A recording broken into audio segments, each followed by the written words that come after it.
The equations we're going to solve next are equations that are quadratic in form. The quantity x plus 3 squared minus 2 times the quantity x plus 3 minus 8 equals 0 is quadratic in form, and we can see that if we let y equal x plus 3. If y is equal to x plus 3, then this equation becomes y squared minus 2y minus 8 equals 0. And as you can see, this is an equation that's quadratic. That is, y squared minus 2y minus 8 equals 0.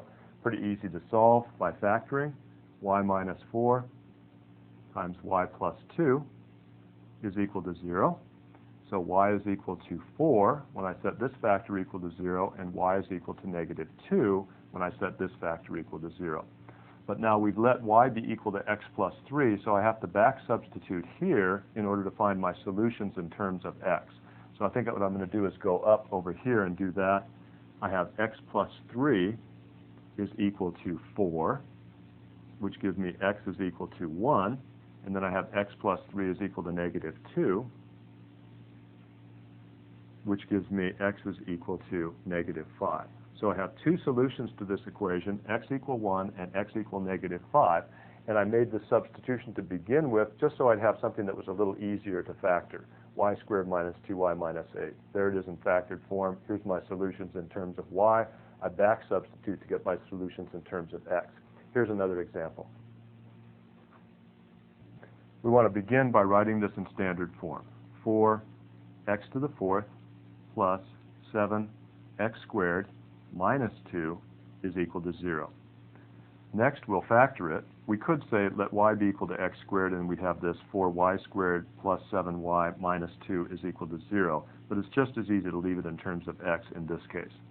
So I'll factor this into 4x squared times x squared. And let's see, for my last terms right here, I think I'll put in, 1 and 2. Inside is 1x squared. Outside is 8x squared. They differ by 7x squared. So I'll make the 8 positive and the 1x squared negative. Now let's see if that worked. Negative 1 times positive 2 is negative 2. Inside is negative x squared. Outside is 8x squared. That gives me a positive 7x squared. And the first term is 4x to the 4th. So setting this equal to 0, I have x squared is equal to 1/4. Setting this equal to 0, I have x squared is equal to negative 2. Now I need to solve this equation. I'll take the square root of both sides. X will be equal to plus or minus 1/2. When I take the square root of 1/4, I get 1/2. So either the positive or negative square root. Over here, x will be equal to plus or minus the square root of negative 2, which is plus or minus I square root 2. So I get 4 solutions to this equation, and it's an equation that's quadratic in form. Let's look at our next example, which involves the square root of x. This is quadratic in form. I could say let y be equal to square root x, then this would be y squared plus y minus 6 is equal to 0. So let's do that. Let's let y be equal to square root x.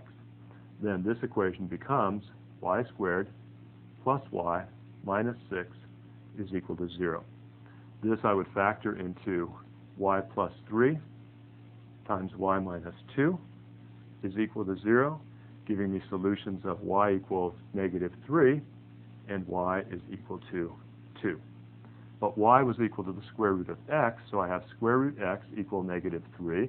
Now that, you know, is impossible because a positive number can't be equal to a negative number, and this is the positive square root. Over here I get square root x is equal to 2. That would mean that x had to be 4.